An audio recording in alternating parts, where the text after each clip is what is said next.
ආභිවර්ණ ආදරණීය දීපුතේ අපි වාද මුණ ගැහෙන්නේ අප සුසස් පෙළ දේශපාලන විද්‍යාව 13 වන ශ්‍රේණියට අදාළ වන ආණ්ඩුක්‍රම මාදිලි කියන පාඩම් ඒකකයේ සමගින්. ඉන් දීපුතේ අපි මීට පෙර 13 වන ශ්‍රේණියේ ආණ්ඩුක්‍රම මාදිලි කියන මාතෘකාවේ මාදිලි කිහිපයක්ම සාකච්ඡා කරලා තියෙනවා. දරුණේ අපි අද කතා කරන මාතෘකාව තමයි ඒකීය මධ්‍යගත රාජ්‍ය ව්‍යුහයට තියෙන ප්‍රංශ ආණ්ඩුක්‍රම මාදිලි දරුව සාකච්ඡා කරන්න තියෙන්නේ. ඉන්දරුණක් මේ පාඩමට අපි යන්න කලින් මම මුලින්ම පොඩි මතක් කිරීමක් කරනවා.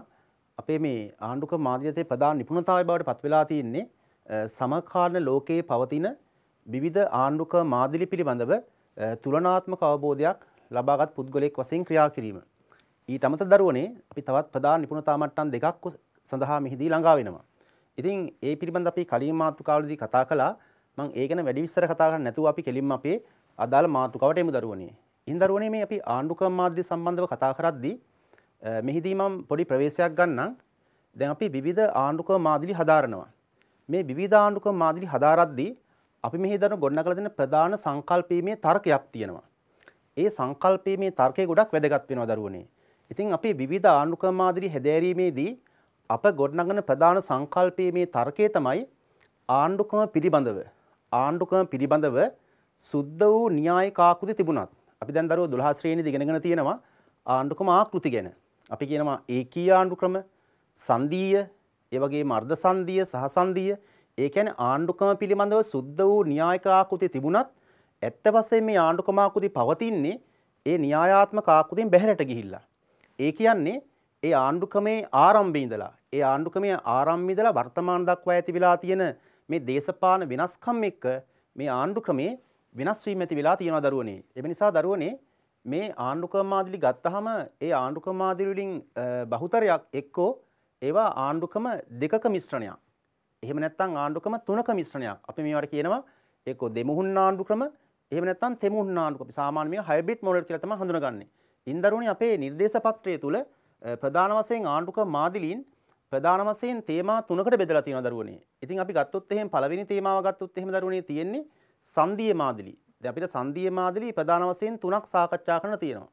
ඒකේ පළවෙනි එක ඇමරිකානු ක්‍රමය, ඉන්දියානු ක්‍රමය, ඒ වගේම ස්විට්සර්ලන්ත ක්‍රමය. අපි ඇමරිකානු ක්‍රමය ගැන දරුවෝ කතා කරොත් එහෙම ඇමරිකානු ආණ්ඩුක්‍රමය ආරම්භ වෙන්නේ මුලදී සහසන්දී ආණ්ඩුවක් විදිහට.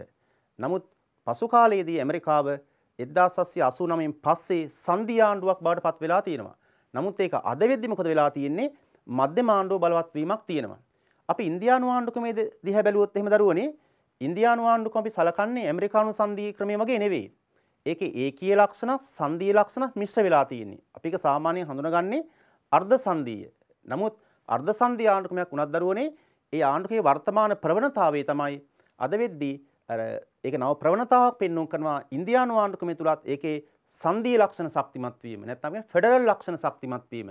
නමුත් ඔය පහුගිය කාල දිහා බැලුවහම තියෙන ලක්ෂණය තමයි නැවතවතාවක් මධ්‍යම ආණ්ඩුව බලවත් වෙලා තියෙනවා. විශේෂයෙන් වර්තමාන ඔය මෝදිගේ පාලනය යටතේ මධ්‍යම ආණ්ඩුව බලවත් වීමක් තියෙනවා. ඒකයි අපි කිව්ව අර න්‍යායික තර්කය.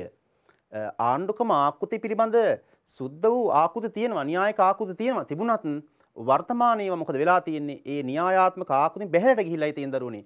අපි දැන් අපේ ස්විට්සර්ලන්ත ක්‍රමයේ ගියොත් දරුවනේ මේ ස්විට්සර්ලන්ත ආණ්ඩුක්‍රමය අපි ආරම්භ වෙන්නේ සහසන්දී ආණ්ඩුවක් විදිහට.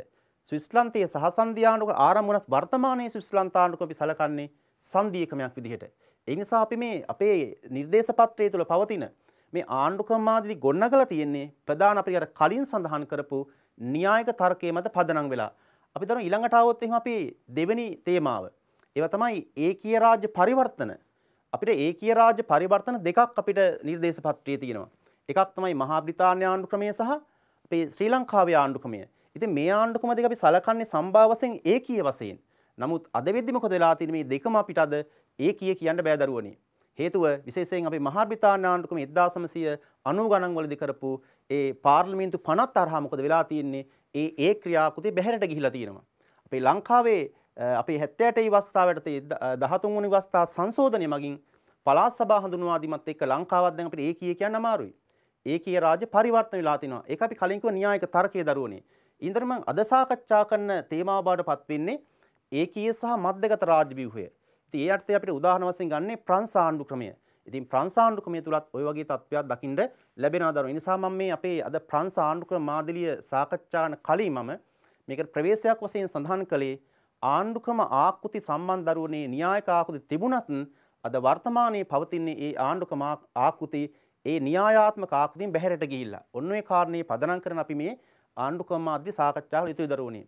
එහෙමනම් දුවේ පුතේ අපි බලමු ඊළඟ කාරණේ මං. දැන් අපේ ප්‍රධාන මාතෘකාව අපි යමු. අපිට අද කතා කරන්න තියෙන මාතෘකාව තමයි ඒකීය සහ මධ්‍යගත ආණ්ඩුක්‍රම යටතේ තියෙන මේ ප්‍රංශ ආණ්ඩුක්‍රමය තමයි කතා කරන්න තියෙන දරුවනේ. ඉතින් අපිට විභාගයේදී මේ සම්බන්ධව රචනා ප්‍රශ්නයක් ගොඩක් දුරට එන්න ඉඩ කඩක් තියෙනවා. ඒතකොට මේ ගැන අපි උත්තරයක් ලියන විදිහත් සාකච්ඡා කරමින් අපි පාඩම සාකච්ඡා කරමු. මෙහෙමයි දරුවනේ. මම මුලින්ම සාකච්ඡා කරනවා ප්‍රංශ ආණ්ඩුක්‍රමය සම්බන්ධව කතා කරද්දී මුලින්ම මම හැඳින්වීමක් මේකට ගන්නවා. හැඳින්වීම ගත්තාම දරුවනේ මේකේ මම මුලින්ම හැඳින්වීමට අදාළ කරගන්නවා ප්‍රංශය ගැන. ප්‍රංශය ගැන පොඩි හැඳින්වීමක් කරනවාද මම කාරණා තුනක් මේකට ඇතුළත් කරනවා. මුලින්ම ප්‍රංශය ගැන සහ ප්‍රංශ ආණ්ඩුක්‍රමය ගැන මුලින් සඳහනක් කරනවා. ඊටම දරුවනේ දෙවෙනි කාරණේ මම පොඩි කාරණයක් කතා කරනවා මේ ප්‍රංශ ආණ්ඩුක්‍රමය අපිට අදාළ වෙන්නේ ඇයි? ලංකාවේ අපිට අදාළ වෙන්නේ අපි ඉගෙන ගන්න. ඒක දෙවෙනි කාරණේ වශයෙන් දාන හැඳින්වීමට. ඊට පස්සේ මම වැදගත්ම කාරණේ ගන්න තුන්වෙනි කාරණේ විදිහට ඒ මොකද්ද ප්‍රංශ ආණ්ඩුක්‍රමයේ තියෙන විශේෂ ලක්ෂණ. අපි ප්‍රංශ ආණ්ඩුක්‍රමයට මොනවද අපි කතා කරන්නේ? ඔන්න ඔය කාරණා තුන මම මේ පළවෙනි කොටසට ඇතුළත් කරනවා දරුවනේ. එහෙමනම් අපි බලමු මේ පළවෙනි කොටස සාකච්ඡා කරලා. අපි අර කලින් කොනේ ප්‍රංශය ගැන හැඳින්වීමක් කරනවා කියලා. අපි දැන් මෙහෙම බලමු ප්‍රංශය ගැන. අපි දැන් අහලා තියෙන රාජ්‍යයක්නේ. ප්‍රංශය කියන්නේ අපි දන්නවා යුරෝපයේ පිහිටා තියෙන බලවත් රාජ්‍යයක් දරුවනේ. ඉතින් ප්‍රංශය අද වෙද්දී බලවත් රාජ්‍යයක් වුණත් ප්‍රංශයේ මුලදී දරුවනේ තිබ්බේ අසහාය රාජාණ්ඩුවක් තිබ්බේ. ඉතින් ප්‍රංශ ජනතාව අතීතයේදී දෙඩි විදිහට ওই රාජාණ්ඩුවාදීන් පීඩා විඳලා තියෙනවා. ඉතින් ඒ රාජාණ්ඩුව අහෝසි කරලා දරුවනේ. රාජාණ්ඩුව අහෝසි කරලා ප්‍රංශය 1789 දී ප්‍රංශ විප්ලවය මගින් මොකද වෙන්නේ? ප්‍රංශය ප්‍රජාතන්ත්‍රවාදී සමූහාණ්ඩුවක් බවට පත් වෙනවා.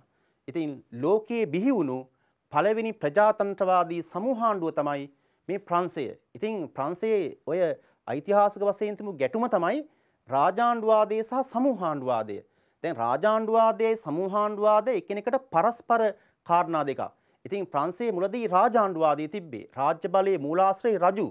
ඉතින් අසහාය ලුයි පාලනයක් තිබ්බේ. අවසානයේදී මේ ජනතාව එකතු වෙලා විශේෂයෙන් ප්‍රංශ විප්ලවය නිදහස සමානාත්මතාවය හා සහෝදරත්වය කියන තේමා මත ප්‍රංශ විප්ලවය කළ ජයග්‍රහණය කරනවා. එයින් පස්සේ ප්‍රංශය අර කලින් කිව්ව ආකාරයට ප්‍රජාතන්ත්‍රවාදී සමූහාණ්ඩුවක් වෙනවා දරුවනේ.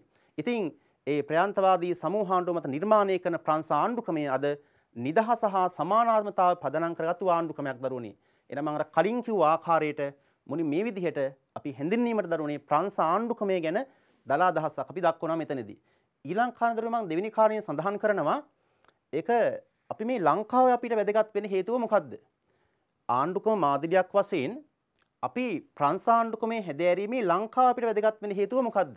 විශේෂයෙන් වර්තමානයේ පවතින දරුවනේ 1978 ආණ්ඩුක්‍රම ව්‍යවස්ථාව නිර්මාණය කළා තියෙන්නේ වර්තමාන ප්‍රංශයේ තියෙන පස්වන සමූහාණ්ඩු ව්‍යවස්ථාව අනුව. ඒ නිසා ලංකාවේ අපිටත් මේ ප්‍රංශ ආණ්ඩුක්‍රමයේ හැදෑරීම ගොඩාක්ම වැදගත් වෙනවා. ඕකත් මම හැඳින්වීමේ කාරණේට ඇතුළත් කරනවා දරුවනේ. කරුණු දෙකක් දැන් කිව්වා. මොකක්ද මේ කාරණා දෙක? අපි ප්‍රංශය ගැන ප්‍රංශ ආණ්ඩුක්‍රමයෙන් හැඳින්වීමක් කළා. දෙවෙනි කාරණා අපි කිව්වා ලංකාවේ අපිට ඇයි වැදගත් වෙන්නේ? රයිට් දරුවනේ. අපි දෙවෙනි කාරණේ තුන්වෙනි කාරණට යමු දරුවෝ. ඒක තමයි ප්‍රංශයේ ප්‍රංශ ආණ්ඩුක්‍රමයේ තියෙන විශේෂ ලක්ෂණය මොකද්ද? අපි කිව්වා ප්‍රංශයේ තියෙන්නේ ප්‍රංශ ආණ්ඩුක්‍රමයේ දැන් ප්‍රජාතන්ත්‍රවාදී සමූහාණ්ඩුවක් කියලා කිව්වනේ. ඒ තුළ ප්‍රංශ ආණ්ඩුක්‍රමයේ විශේෂම ලක්ෂණය තමයි දරුවනේ ඒ ආණ්ඩුක්‍රමය ඒකීය සහ මධ්‍යගත ආණ්ඩුක්‍රමයක් වීම. ඉතින් ඒකීය සහ මධ්‍යගත ආණ්ඩුක්‍රමයේ විශේෂ ලක්ෂණය තමයි මොකද්ද? තනි මධ්‍යම බලාධිකාරියක් විසින් රාජ්‍ය බලය පාලනය කිරීම. ඒ නිසා ප්‍රංශ ආණ්ඩුක්‍රමයේ තියෙන විශේෂ ලක්ෂණය තමයි එය ඒකීය මධ්‍යගත ආණ්ඩුක්‍රමයක් වීම. දැන් විශේෂයෙන් දරුවනේ ප්‍රංශය තුල අර බ්‍රිතාන්‍ය වගේ ජනවාර කණනතා ඊතරම් ඉස්මතු වෙලා නැහැ. ඒ ජනවාර කණනතා ඉස්මතු වෙලා නැති නිසා ප්‍රංශය තුල මේ ඒකීය මධ්‍යගත ක්‍රමයක් ක්‍රියාත්මක වෙනවා. නමුත් ප්‍රංශයේ ප්‍රාදේශීය අනන්‍යතාවයන් තියෙනවා. ඔන්න ඔය ප්‍රාදේශීය අනන්‍යතාවන් කොහොමද සමනය කරන්නේ? ඒවා සමනය කිරීම සඳහා මොකද කරලා තියෙන්නේ? ප්‍රංශය තුල දියුණු පළාත් පාලන ක්‍රමයක් ක්‍රියාත්මක වෙනවා. ඒ නිසා අපි මේ ප්‍රංශ ආණ්ඩුක්‍රමය යටතේ කතා කරන ප්‍රධානම කාරණා දෙක තමයි අපි කියන්න ඕන එක පැත්තකින් ප්‍රංශයේ තියෙන්නේ ඒකීය මධ්‍යගත රාජ්‍යයක් කියන කාරණය මෙතන තහවුරු කරන්න ඕන. දෙවෙනි කාරණේ අපි තහවුරු කරන්න අවශ්‍ය වෙනවා මොකද්ද? ප්‍රංශයේ දියුණු පළාත් පාලන ක්‍රමයක් පවතිනවා කියන එක දරුවනේ. ඔන්න ඔය කාරණේ තමයි ප්‍රවේශයේදී ගන්නෙ. ඉතින් මම ප්‍රවේශයේ දරුවනේ කාරණා දෙන්නට තුනක් සාකච්ඡා කළා. ප්‍රංශ ආණ්ඩු ක්‍රමය ගැන, ඒ වගේම ඊළඟ කාරණේ දරුවෝ දෙවෙනි කාරණේ ලංකාව පිට වැදගත් වෙන්න හේතුව සහ ප්‍රංශ ආණ්ඩු ක්‍රමයේ තියෙන සුවිශේෂී කාරණේ තමයි ප්‍රංශයේ අපි කිව්වා කට ඒකීය මධ්‍යගත ක්‍රමයක් පැවතීමත් ඊළඟට දියුණු පළාත් පාලන ක්‍රමයක් පැවතීමත් දරුවනේ. අපි හිතන් එහාට දරුවනේ අපි ඊළඟ කාරණේ බලමු. මෙතනින් එහාට අපි සාකච්ඡාවට ප්‍රධාන කාරණා දෙක තමයි අර කලින් අපි හැඳින්වීමේ සාකච්ඡා කරපු ඒ සඳහන් කරපු කාරණේ තමයි ප්‍රංශයේ ඒකීය මධ්‍යගත රාජ්‍ය සම්බන්ධව කතා කළ යුතුයි දරුවනේ. අපි එහෙනම් ඒ පිළිබඳ අවධානයක් යොමු කරමු. මෙහෙමයි දුවේ පුතේ. දැන් මම ප්‍රංශයේ ඒකීය මධ්‍යගත රාජ්‍ය ක්‍රමයේ සම්බන්ධව කතා කරද්දී අපේ මාතෘකාව දීලා තියෙන්නේ මොකද්ද? ඒකීය සහ මධ්‍යගත ආණ්ඩුක මාදිලිය. ඉතින් අපි කිව්වා ප්‍රංශයේ තියෙන්නේ ඒකීය සහ මධ්‍යගත ආණ්ඩු ක්‍රමයක් තමයි තියෙන්නේ. ඉන්දුවේ පුතේ මේ සම්බන්ධව අපි කතා කරද්දී මම මේ අන්තර්ගතය තුලත් කොටස් කරගන්නව දරුවන්ගේ පහසුවට මම මුලින්ම ඒකීය ආණ්ඩු ක්‍රමයක් ගැන අදහසක් ඉදිරිපත් කරනවා. මොකද්ද මේ ඒකීය ආණ්ඩු ක්‍රමයක් කියලා කියන්නේ? ඒකීය ආණ්ඩු ක්‍රමයක් සාර්ථක වෙන බලපාන කාරණා මොනවද කියලා ඒකීය ආණ්ඩු ක්‍රමයක් සම්බන්ධව පොඩි හැඳින්වීමක් දානවා දරුවනි. ඊට පස්සේ දෙවෙනි කාරණේ තමයි සඳහන් කර දෙවෙනි සහ තුන්වෙනි කාරණා ගොඩක් වැදගත් කාරණා දෙකක්. ප්‍රංශයේ ඒකීය මධ්‍යගත ආණ්ඩු ක්‍රමයක් ගොඩනගන්න ප්‍රධාන හේතු මොනවද? ඒකත් මෙතන සාකච්ඡා කරනවා. සහ අවසානයේදී මම සාකච්ඡා කරනවා මේ ප්‍රංශ ආණ්ඩු ක්‍රමයේ තියෙන විශේෂ ලක්ෂණ මොනවද කියන කාරණය. ඔන්න ඔය කාරණා අනුව අපි අවසානයේ තහවුරු කරනවා ප්‍රංශයේ තියෙන්නේ මොකද්ද? ඒකීය මධ්‍යගත පාලන ක්‍රමයක් කියන එක දරුවනි. අපි එහෙමනම් මේකේ අදාළ පාඩමට යමු. පළවෙනි කාරණේ හැඳින්වීම යටතේ අපි එහෙනම් කියනවා ප්‍රංශයේ තියෙන්නේ ඒකීය ආණ්ඩු ක්‍රමයක්. ඉතින් ඒකීය ක්‍රමික දරුවෝ ප්‍රධාන ලක්ෂණය තමයි එක් මධ්‍යම බලාධිකාරියක් වෙත පාලන බලය ඒකරාශී වී තිබීම. දරුවනි මේ ඒකීය ආණ්ඩු ක්‍රමයක් සෑම රටක තිබුණත් ඒ ඒකීය ආණ්ඩු ක්‍රමය සෑම රටකම සාර්ථක වෙන්නේ නැහැ. මෙහිදී අපි සඳහන් කරන මේ ඒකීය ආණ්ඩු ක්‍රමයක් සාර්ථක වෙන්න කරුණු කිහිපයක් තිබිය යුතුයි. එක පැත්තකින් සංස්කෘතික විවිධතා අඩු වෙන්න ඕන. අනික පුරවැසියන්ට පොදු ජාතිකත්වයක් තිබීම.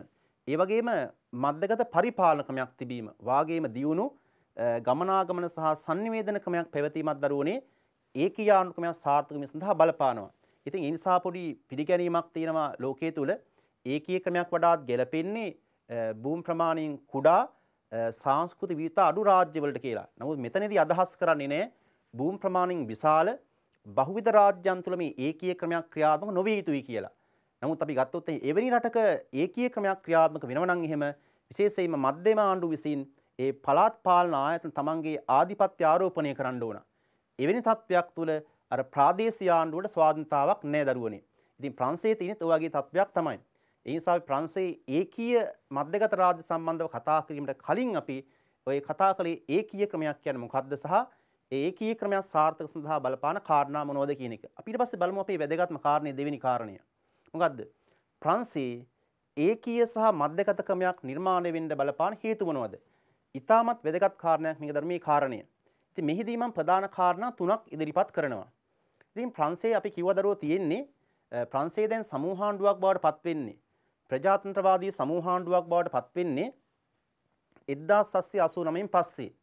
ඉතින් 1789න් පස්සේ මේ දක්වා අපි ආණ්ඩුක ව්‍යවස්ථා ගත්තාම විවිධ ආණ්ඩුක ව්‍යවස්ථා ක්‍රියාත්මක වෙලා තියෙනවා. ඉතින් වර්තමානයේ ප්‍රංශයේ ඒකීය මධ්‍යගත ආණ්ඩුක ක්‍රමයක් ක්‍රියාත්මක සඳහා බලපාන ප්‍රධානතම හේතුව තමයි මේ කාරණය ප්‍රංශයේ පැවති දේශපාලන අස්ථාවරභාවය.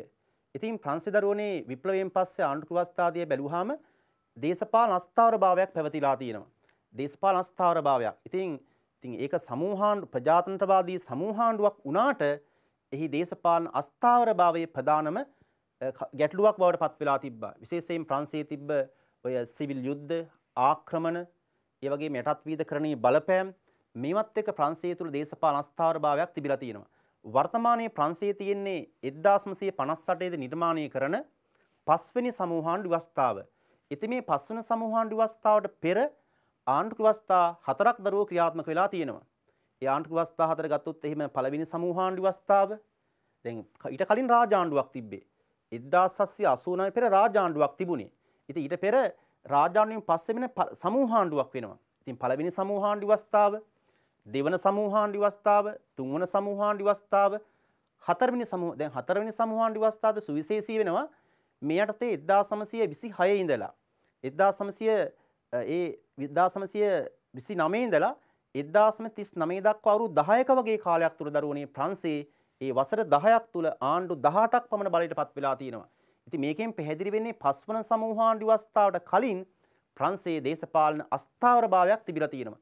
ඒ නිසා ප්‍රංශය තුල මේ ඒකීය මධ්‍යගත ආණ්ඩුක්‍රමයක් ගොඩනගන්න ප්‍රධාන වශයෙන් බලපාලා තියෙන කාරණේ තමයි මේ කලින් පැවති දේශපාලන අස්ථාවරභාවය. ඉතින් මේ දේශපාලන අස්ථාවරභාවයේ හේතු විලා තියෙන ප්‍රංශය තුල මේ ඒකීය මධ්‍යගත ක්‍රමයක් ගොඩනගන්න. එන වර්තමානයේ තියෙන මේ පස්වන සමූහාණ්ඩු ව්‍යවස්ථාව තමයි වර්තමානයේ පවතින්නේ. ඉතින් ඒ නිසා අපි දන්නවා ප්‍රංශයේ මේ වර්තමානයේ පවතින පස්වන සමූහාණ්ඩු ව්‍යවස්ථාව නිර්මාණය කිරීමේ මූලිකයා බවට පත් වෙන්නේ චාල්ස් ඩිගෝල්.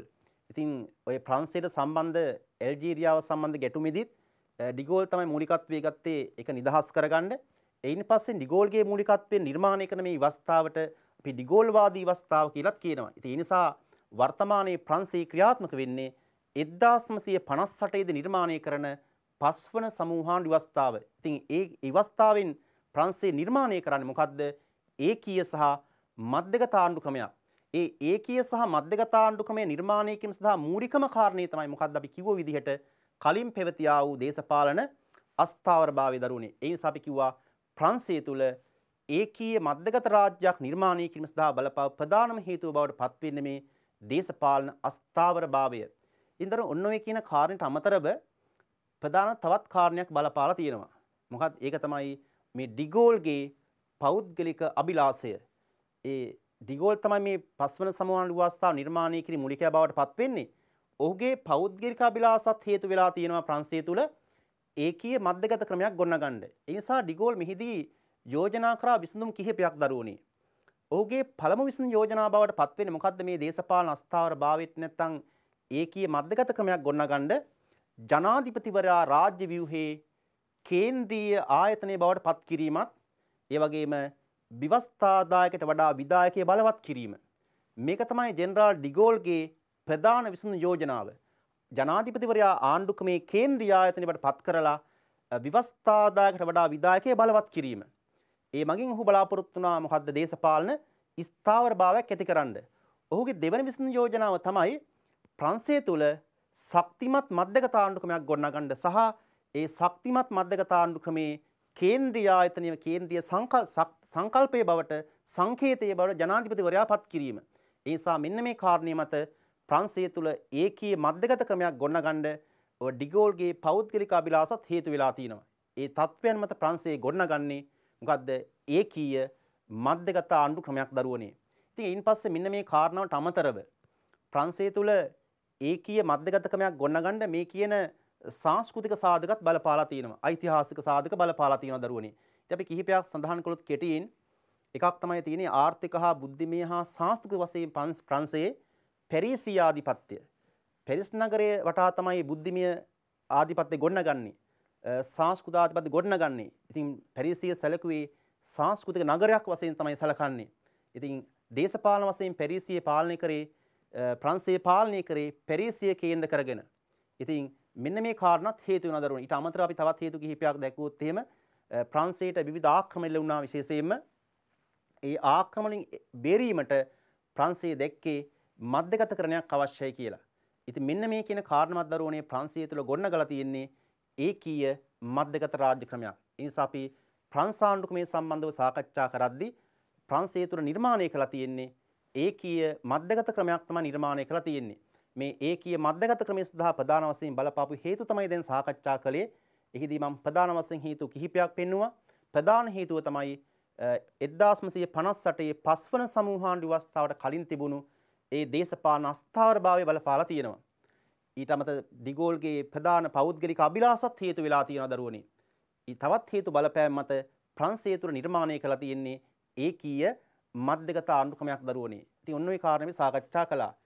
හරි දරුවනේ අපි බලමු මේ දක්වා අපි සාකච්ඡා කළේ ප්‍රංශයේ ඒකීය සහ මධ්‍යගත ආණ්ඩුක්‍රමයක් ගොඩනගන්න බලපෑ ප්‍රධාන හේතු පිළිබඳව. එහිදී ප්‍රධාන හේතු කිහිපයක් සාකච්ඡා කළා. ඊයින් පස්සේ අපි ඊළඟට බලනවා ඊළඟ කාරණේ විදිහට ඉතා වැදගත්ම කාරණයක් ඔය ප්‍රංශයේ ඒකීය සහ මධ්‍යගත ආණ්ඩුක්‍රමය තහවුරු කරන්න බලපාන විශේෂම ලක්ෂණය බවට පත් වෙන්නේ ඒක අපි පැහැදිලි කරගන්න පුළුවන් වෙන්නේ ප්‍රංශ ආණ්ඩුක්‍රමයේ තියෙන මූලික ලක්ෂණ වලින්. ඒ හින්දා අපි අවසන් වශයෙන් ඒ කාරණේ තුල කතා කරන කාරණේ තමයි ප්‍රංශ ආණ්ඩුක්‍රමයේ තියෙන මූලික ලක්ෂණ මොනවද කියන එක දරුවනේ. අපි නැත්තම් මේකට ප්‍රංශ ආණ්ඩුක්‍රමය අපි හඳුනගන්නේ ඩිගෝල්වාදී ක්‍රමයක් වශයෙන් තමයි හඳුනගන්නේ. ඒ නිසා බලමු මේ ඩිගෝල්වාදී ක්‍රමයේ මූලික ලක්ෂණ මොනවද කියලා අපි හඳුනගන්නේ දරුවනේ. ඉතින් මේකේ මූලික ලක්ෂණ ගත්තාම ප්‍රංශ ආණ්ඩුක්‍රමයේ තියෙන ප්‍රධානම ලක්ෂණය තමයි ප්‍රංශ ආණ්ඩුක්‍රමයේ ජනාධිපති ධූරය කියන එක. ඉතින් ප්‍රංශය නිර්මාණය කරන්නේ 1958 දී ඩිගෝල්වාදී ක්‍රමයක් තමයි නිර්මාණය කරන්නේ. දැන් මේකට ඩිගෝල්වාදී ක්‍රමය කියන්න හේතුව තමයි ජෙනරාල් ඩිගෝල් විසින් මේ ආණ්ඩුක්‍රම නිර්මාණය කරපු හින්දා. ඉතින් ඩිගෝල් විසින් නිර්මාණය කරන නිසා මේ ආණ්ඩුක්‍රම අපි හඳුනා ගන්නවා ඩිගෝල්වාදී ක්‍රමය. නැත්නම් අපි මේකට කියනවා ගෝලිස්ට් ක්‍රමය කියලාත් මේකට කියනවා දරුවනේ. ඉතින් ලංකාවේ 1978 ඉවස්ථාව නිර්මාණය කරන්නෙත් මේ ඩිගෝල්වාදී ක්‍රමය මූලික කරගෙන.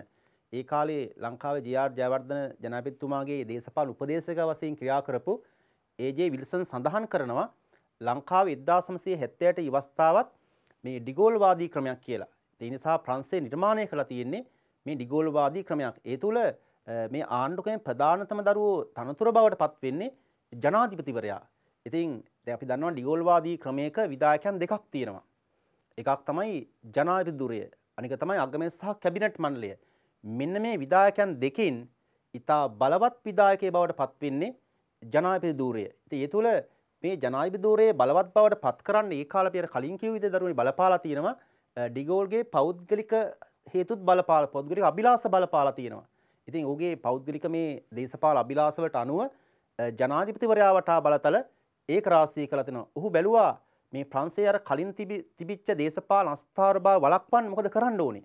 ඒ සඳහා දේශපාලන ස්ථාවරභාවයක් ඇති කිරීම සඳහා මොකද කරේ? නව විවස්ථාව තුළ ජනාධිපතිවරයා වටා බලතල ඒක රාශී කරනවා. ඒ නිසා ප්‍රංශයේ නිර්මාණය කරන 58 විවස්ථාව ගත්තොත් එහෙම පූර්ණ බලතේ ජනාධිපතිවරයෙක් වටා බලතල ඒක රාශී කරපු ආණ්ඩුව. ඒ තුළ පාර්ලිමේන්තුවේ බලය නැත්තම් විවස්ථාදායකයේ බලය විධායකයට දෙවෙනි තැනට පත් කරනවා. ඉතින් ඒක ඔහුගේ විවස්ථාමය ක්‍රියාමාර්ගය. මේ තුල අපි කියන කාරණේ තමයි දරුවනේ 1958 විවස්ථාව තුළ නිර්මාණය කරන්නේ ඒකීය සහ මධ්‍යගත ආණ්ඩුක්‍රමයක්. ඒ තුල ප්‍රධානම ලක්ෂණය බවට පත් වෙන්නේ ඒ 58 විවස්ථාව තුළ ජනාධිපතිවරයා ආණ්ඩුක්‍රමය තුළ කේන්ද්‍රීය ආයතනය බවට පත් කිරීම. ඉතින් දරුවනේ දැන් මුල්ම කාලේ ජනාධිපතිලා තෝරගත්තේ ඡන්ද විද්‍යාලයකින්. ඉතින් ඒකට හේතුව බවට පත් වෙන්නේ දැන් මහජනතාවගේ ඡන්දයෙන් පත් වුණොත් ඇතිවෙන මේ දේශපාලන අස්ථාවරත්වයේ මත ඒ ව්‍යාකූලතාවය නැතිකරන්න මුල් අවස්ථාවේ ජනාධිපති තෝරගත්තේ ඡන්ද විද්‍යාලයකින්. ඉතින් ඒ තුරත් ජනාධිපති බලතල ශක්තිමත් කරලා තියෙනවා. එපමණක් නෙමේ දරුවනේ ප්‍රංශ ජනාධිපතිවරයාට ඒ ප්‍රංශයේ බලතල වැඩි කරන්න ඔහුට විශාල බලතල ප්‍රමාණයක් ලබා දීලා තියෙනවා. සාම්ප්‍රදායික වශයෙන් හදිස්සි අවස්ථා තත්ත්වයක ක්‍රියා කළපු වශයෙන් විශාල බලතල ප්‍රමාණයක් දක්වලා දීලා තිනවා ජනාධිපතිවරයාට දරුවනේ. ඉතින් මෙවැනි තත්ත්වයක් තුල අපි කියනවා ප්‍රංශ ආණ්ඩුක්‍රමය තුල ප්‍රධානම ලක්ෂණය බවට පත් වෙන්නේ මේ ජනාධිපතිවරයාගේ ඒ බලතල වැඩි කිරීම. ඒකේ ප්‍රධානම ලක්ෂණය ප්‍රංශ ආණ්ඩුක්‍රමයේ තියෙන. අපි කතා කරේ ප්‍රංශ ආණ්ඩුක්‍රමයේ තියෙන ප්‍රධාන ලක්ෂණයට තේ පළවෙනි එක ජනාධිපති ධූරය කියන එක දරුවනේ. අපි යනවා දෙවෙනි කාරණේ දරුවනේ. ඉතින් දෙවෙනි කාරණේ ගත්තොත් එහෙම ප්‍රංශය තුල විවස්ථාදායක සහ විධායක සම්බන්ධතා බලද්දී මෙහිදී නිර්මාණය කිරීම තුල දරුවනේ ජනාධිපතිවරයාට වඩා මේ විවස්ථාදායකිතා පහළ මට්ටමට පත් කරලා තියෙනවා. ඉතින් මෙහිදී බල සම්පන්න කරලා තියෙන්නේ විධායකය. ඉතින් විධායකය විවස්ථාදායකට වඩා ඊට ඉහළින් ඔසවා තබලා තියෙනවා. ඒ තත්ත්වය තුළ විවස්ථාදායකය සහ විධායක අතර පැහැදිලි බෙදීමක් ඇති කරලා තියෙන දරුවනේ. ඉතින් මේ තත්ත්වය තවත් මේ තහවුරු කරා 1962 දී විශේෂයෙන්ම අර කලින් කියවනේ අපි ජනාධිපතිවරයා තෝරාගත්තේ ඡන්ද විද්‍යාලයකින්. අර ඒක එහෙම කරන්න හේතුව තමයි අර ඇති වෙන ජනතා ඡන්දයෙන් පත් වුණොත් ඇතිවන දේශපාලන ව්‍යාකූලතාව අවම කරන්න. නමුත් 1962 දී ජනමත විචාරණයක් තියලා ජනාධිපතිවරයා මහ ජනතාවගේ ඡන්දයෙන් පත් කරන තත්ත්වයට පත් කළා. එමගින් මොකද උනේ? ජනාධිපතිවරයාගේ බලතල තවත් ශක්තිමත් වුණා. ඒ නිසා ප්‍රංශ ආණ්ඩුක්‍රමේ මේ විවස්ථාදායක සහ විධායක සම්බන්ධතා තුලත් මොකද කරලා තියෙන්නේ? ජනාධිපතිවරයා බලවත් වුණේ. ඒක අර කලින් කිව්ව ඒකීය සහ මධ්‍යගතභාවයේ තහවුරු කිරීමක්. ඉතින් අපි දැනට ප්‍රංශ ආණ්ඩුක්‍රමේ නැත්තම් ඩිගෝල්වාදී ක්‍රමේ අපි මූලික ලක්ෂණ දෙකක් දරුව සාකච්ඡා කළා. ඒකේ පළවෙනි ලක්ෂණය තමයි කතා කළේ ජනාධිපති ධූරය. දෙවෙනි කාරණේ කතා කළේ අපි විවස්ථාදායක සහ විධායක සම්බන්ධතා. එතනින් පස්සේ අපි තවත් මූලික ලක්ෂණයක් සාකච්ඡා කරනවා. ඒක තමයි මේ අගමැති ඇතුළු කැබිනට් මණ්ඩලයක් ස්ථාපිත කිරීම. අපි දකිනවා මේ ඩිගෝල්වාදී ක්‍රමේ විශේෂ ලක්ෂණය තමයි මේකේ විධායකයන් දෙකක් තියෙනවා කිව්වනේ. එක විධායක කලින් කිව්ව ආකාරයට ජනාධිපතිවරයා, අනෙක් විධායකයේ තමයි අගමැති ඇතුළු කැබිනට් මණ්ඩලය. ඒ නිසා මේ ක්‍රමයේ තුල අගමැති ඇතුළු කැබිනට් මණ්ඩලයක් ස්ථාපිත කරලා තියෙනවා. හැබැයි එහෙම නිර්මාණය කළත් මොකද කරලා තියෙන්නේ? මේ අගමැත් සහ කැබිනට් මණ්ඩල නිර්මාණය කළා තියෙන්නේ පාර්ලිමේන්තුවේ බලයට අනාවරණය නොවන ලෙස. ඉතින් ඒ තුල විශේෂයෙන්ම අගමැත් සහ කැබිනට් මණ්ඩලයේ බලයත් ගොඩාක් සීමා කරනවා. දරුවනේ පළවෙනි කාරණේ බැලුවොත් එහෙම දැන් ප්‍රංශයේ ජනාධිපතිවරයා පත් කරන්නේ ඡන්ද විද්‍යාලයකින් මුලින් පත් කළා. ඊට පස්සේ අපි දැක්කා මේ ජනතා රු ඡන්දයෙන් පත් කරනවා. උහුට ඒ තරම් විශාල බලයක් ලැබෙනවා. නමුත් ප්‍රංශයේ අගමැතිවරයා පත් කරන්නේ කවුරු විසින්ද? ජනාධිපතිවරයා විසින්. ඉතින් මෙහිදී දරුවනේ අගමැතිවරයා පත් වෙද්දී ප්‍රංශ ඉවස්ථාදායකය ජාතික මන්ත්‍රණ සභාවේ නැත්නම් ජාතික සභාවේ බහුතර විශ්වාසය දිනා ගැනීම අවශ්‍ය වෙන්නේ නැහැ. දැන් මේක ලංකාවේ ක්‍රමයක් එක්ක වෙනසක් තියෙනවා. ලංකාවේ බොහෝ විශේෂයෙන් අපි බලාපොරොත්තු වෙනවා අගමැතිවරයා පාර්ලිමේන්තුවේ බහුතර විශ්වාස දිනාගත යුතුයි කියන කාරණය. නමුත් ප්‍රංශයේ අගමැතිවරයා පත් කරද්දී එහෙම කාරණයක් නෙමෙයි තියෙන්නේ. අගමැති පත් කරද්දී ඕනනම් පාර්ලිමේන්තුව තුලින් පත් කරන්නත් පුළුවන්. පාර්ලිමේන්තුවේ පළවෙනි මණ්ඩලයේ වෙන ජාතික සභාවෙන් පත් වෙන්නත් පුළුවන්. එහෙම නැත්නම් ඊට පිටින් උනත් පත් කරන්න පුළුවන්. උදාහරණයක් කිව්වොත් එහෙම චාල්ස් ඩිගෝල් ඔහුගේ අගමැතිවරයා පත් කරද්දී ඒ මුල්ම කාලේ ඔහු පත් කරන්නේ ඔහුගේ මිත්‍රයෙක් පත් කරගන්නේ. මිචෙල් ඩෙම්රේ කියන එක්කෙනාව තමයි පත් කරන අගමැතිවරයා වශයෙන් මෙතන කියන අගමැතිවරයා පත් වෙද්දී ඔහු පාර්ලිමේන්තුවේ නැත්නම් ජාතික මන්ත්‍රණ සභාව විශ්වාසය දිනාගන්නම අවශ්‍ය වෙන්නේ. ඒ තුලත් බලවත් වෙන්නේ ජනාධිපතිවරයා.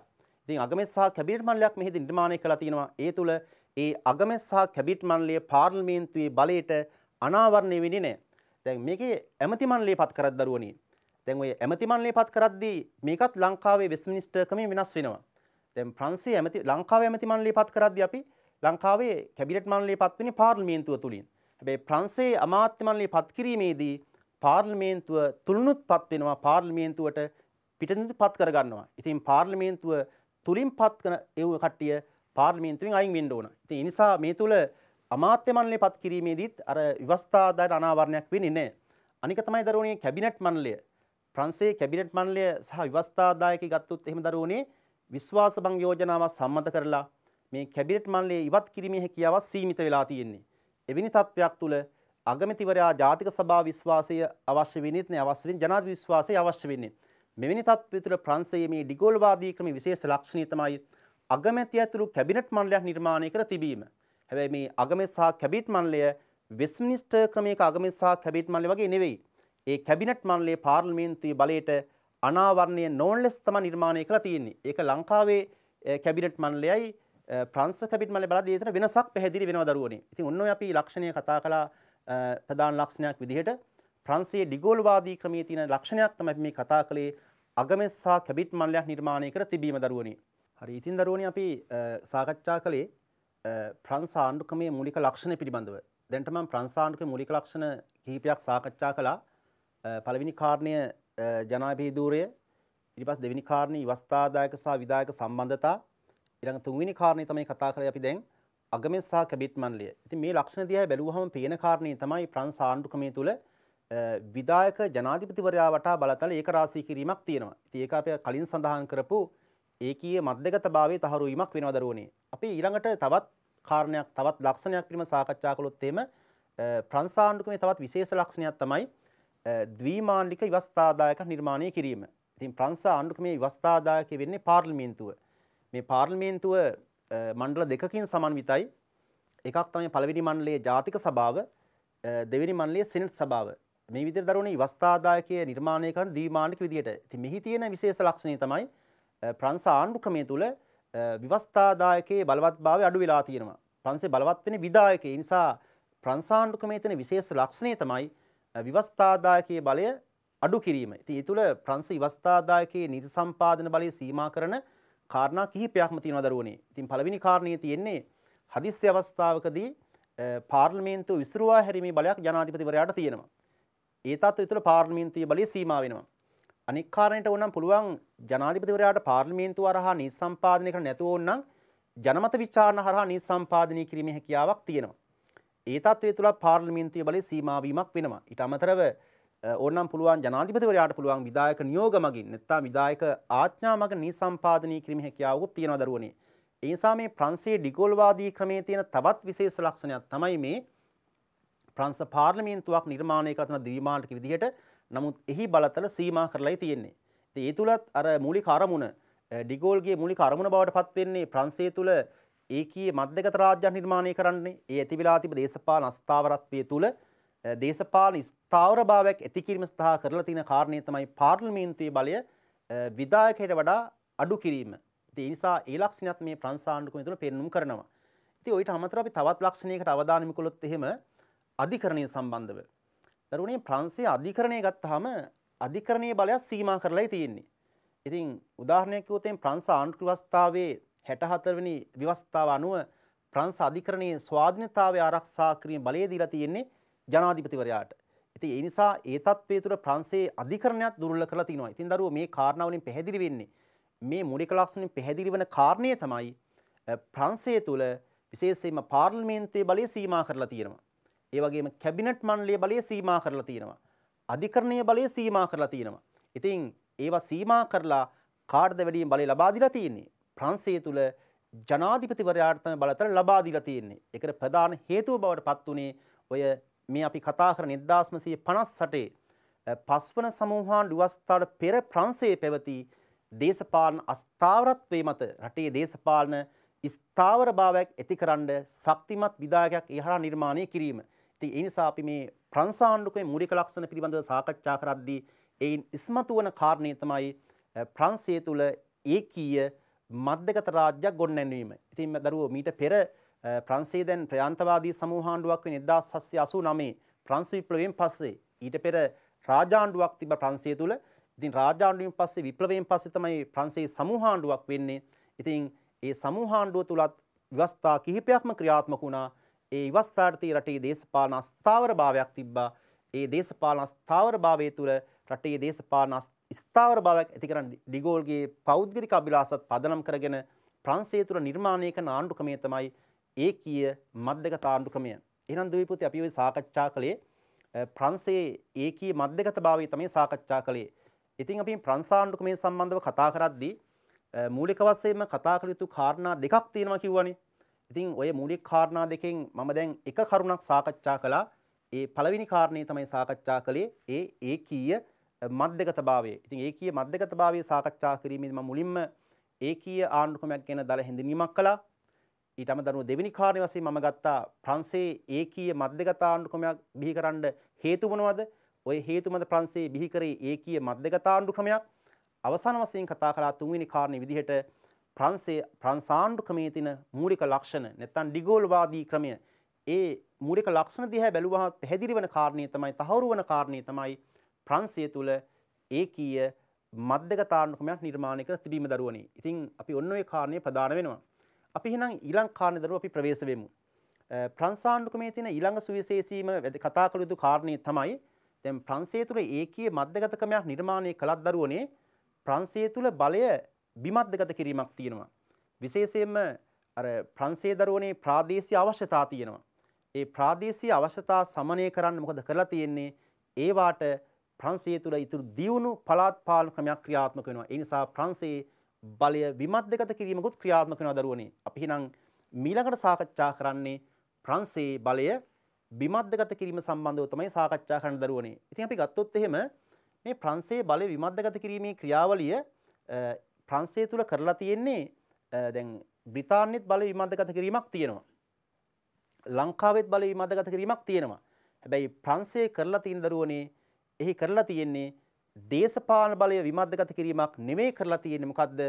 පරිපාලන බලය විමධ්‍යගත කිරීම තමයි කරලා තියෙන්නේ.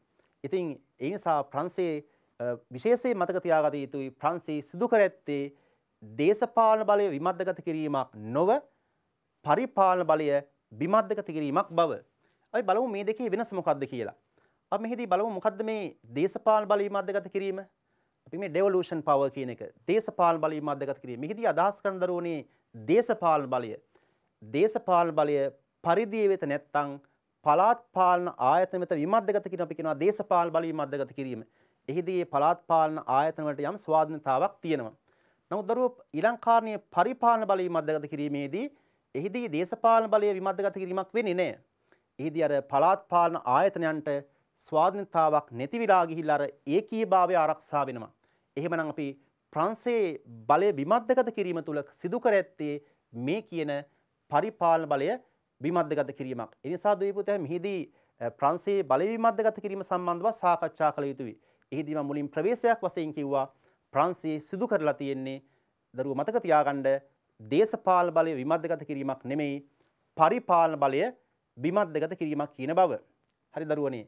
ඊට පස්සේ අපි බලමු එහෙනම් වැදගත්ම කාරණේ විදිහට මේ ප්‍රංශයේ අපි කිව්ව දරුවනේ ප්‍රංශයේ නිර්මාණය කළා තියෙන්නේ අපි කිව්ව කාරණේ තමයි දේශපාලන බලය විමධ්‍යගත කිරීමක් නෙමෙයි පරිපාලන බලය විමධ්‍යගත කිරීමක් කියන කාරණය.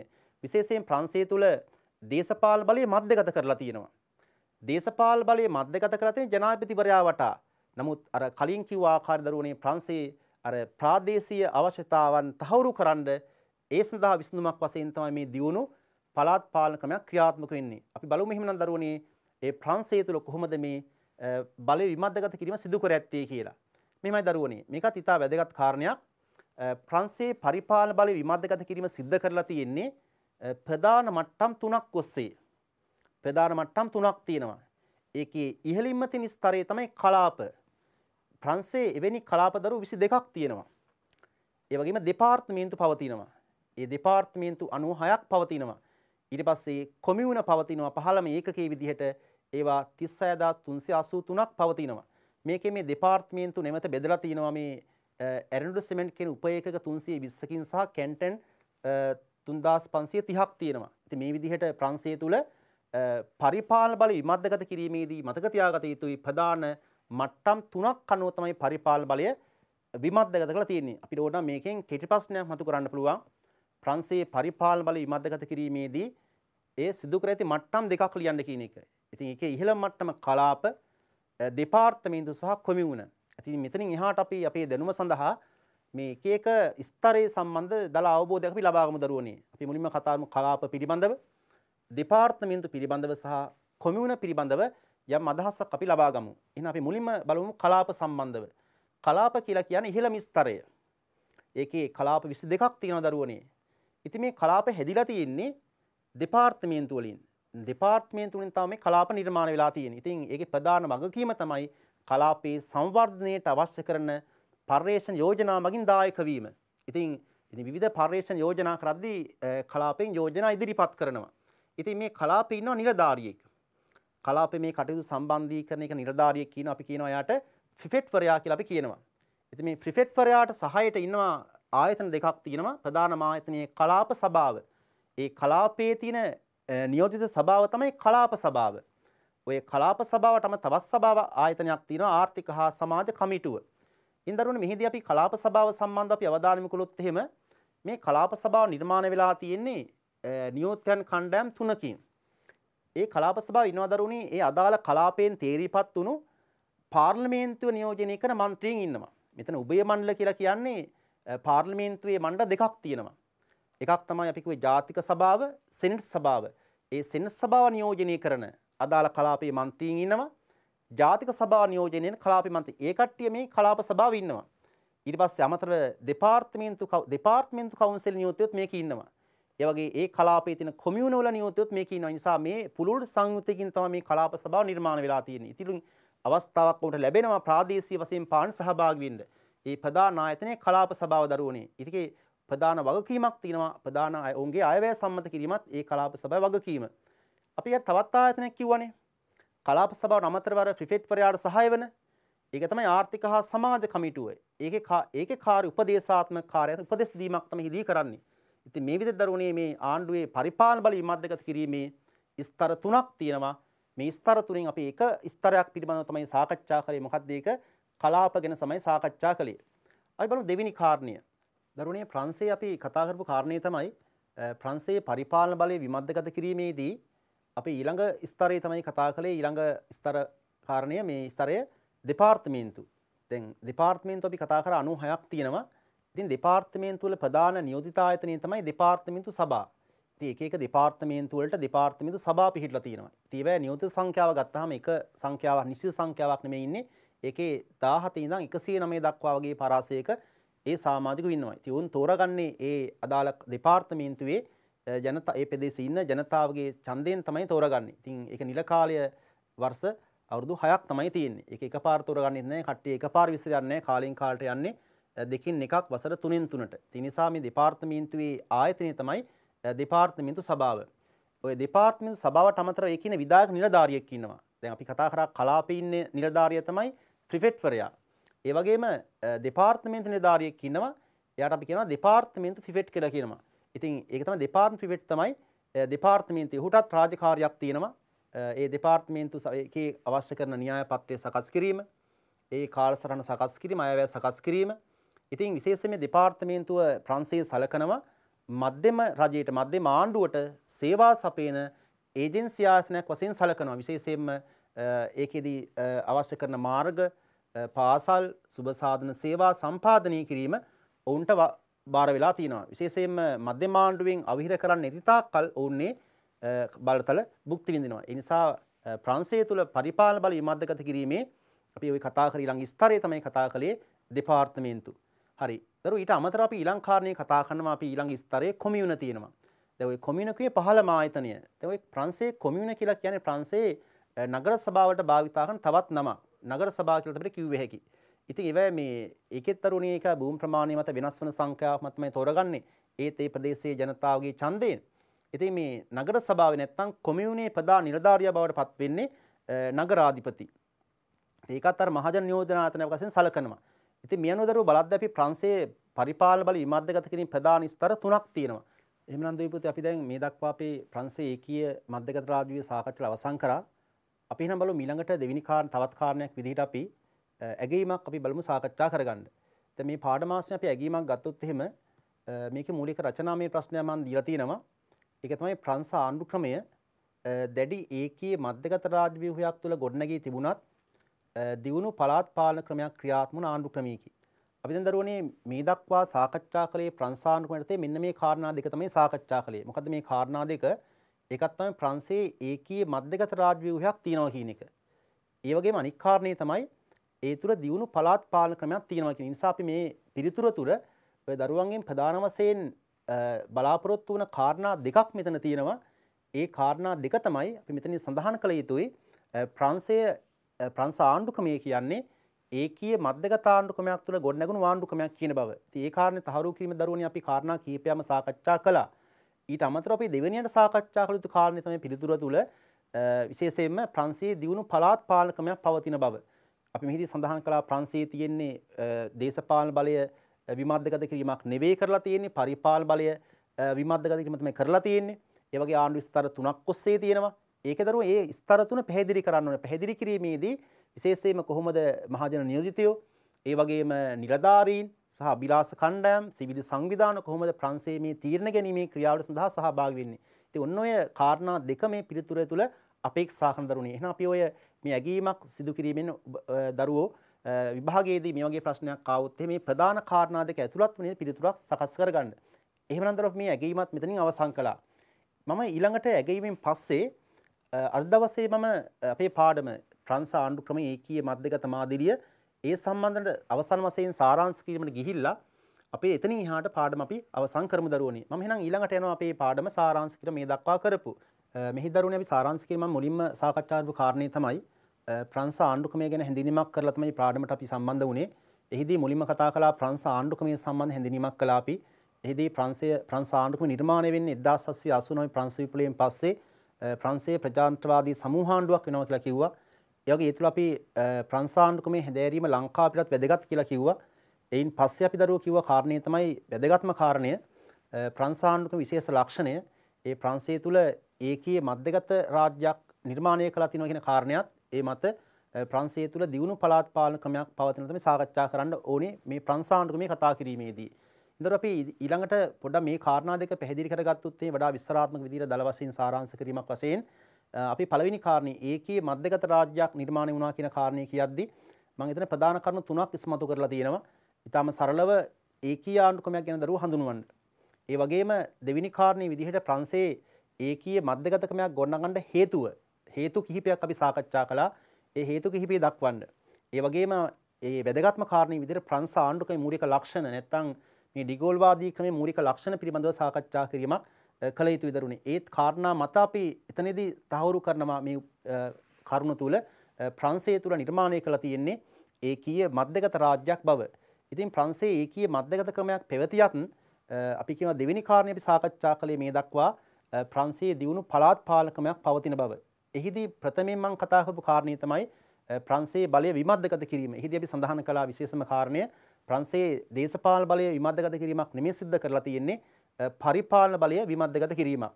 ඊට පස්සේ අපි කිව්ව කාරණේ තමයි ප්‍රංශයේ මේ බලය විමද්දගත කරන ආකාරය. නැත්නම් අපි කිව්වා මොනවාද උපජාතික මට්ටම්.